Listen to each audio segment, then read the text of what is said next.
Welcome to Block Watch. We have all absolutely been there. You wake up, the room feels just a little too bright, the birds outside are singing a little too loudly, and your stomach just instantly drops. You glance over at your nightstand, and yep, it's 8:45 a.m. You've completely slept through your alarm, and honestly, the most infuriating part? You're wearing an Apple Watch. You got a top-of-the-line iPhone sitting right there, and somehow the digital ecosystem you literally rely on to run your life just let you sleep right through your most important morning meeting. It is a universal panic, and if you're dealing with this silent alarm mystery, trust me, you are not alone.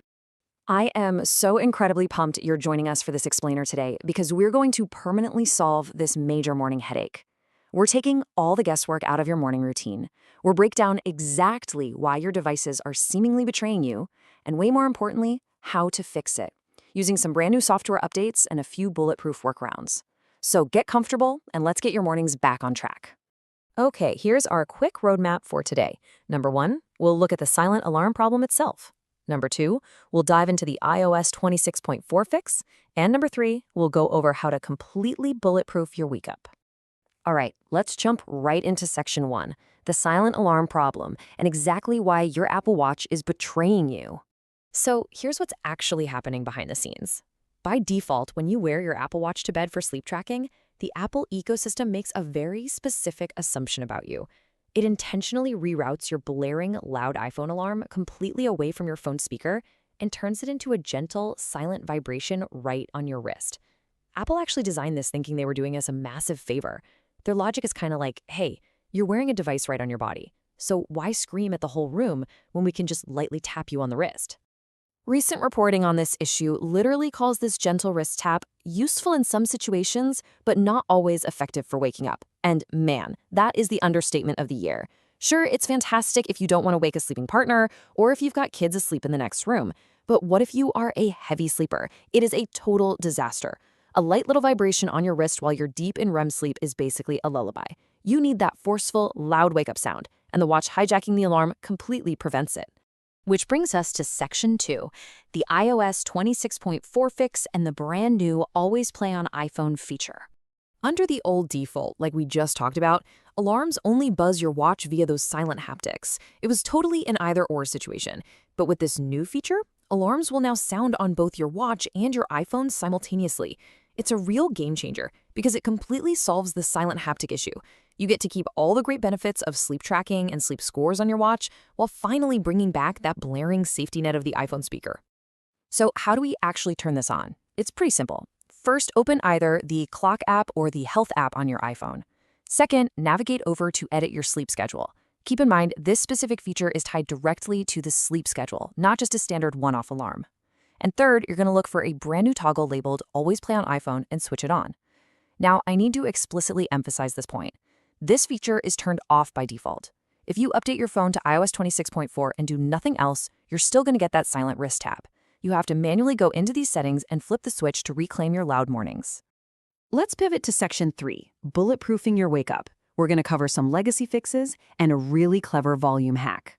If you aren't on the latest iOS yet, or you just want to be extra safe, let's run through some essential troubleshooting checks.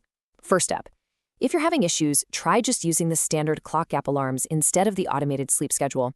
You see, a lot of users have reported a bug where the sleep focus schedule actually automatically reduces the volume of the alarm overnight. By avoiding the focus mode sleep alarms entirely and just setting a rigid manual alarm in your Clock app, you can usually bypass that glitch.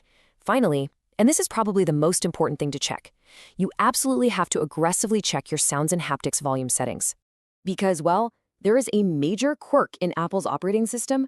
Frankly, it's a design flaw. Right now, your alarm volume is tied directly to your ringtone and alerts volume slider. This is a remarkably frustrating setup. Think about it.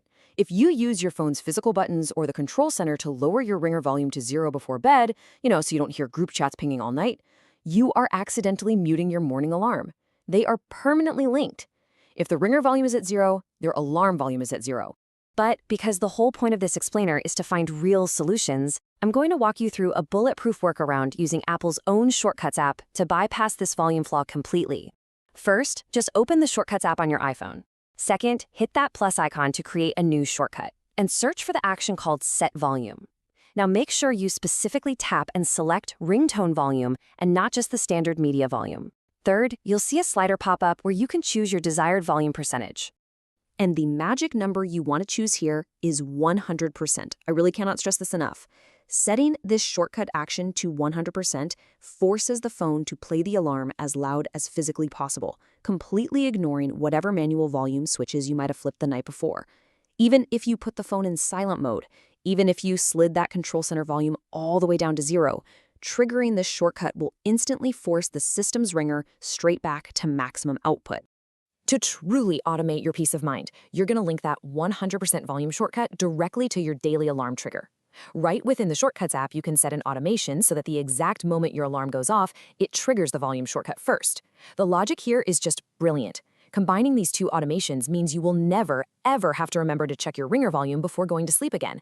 The phone does all the heavy lifting.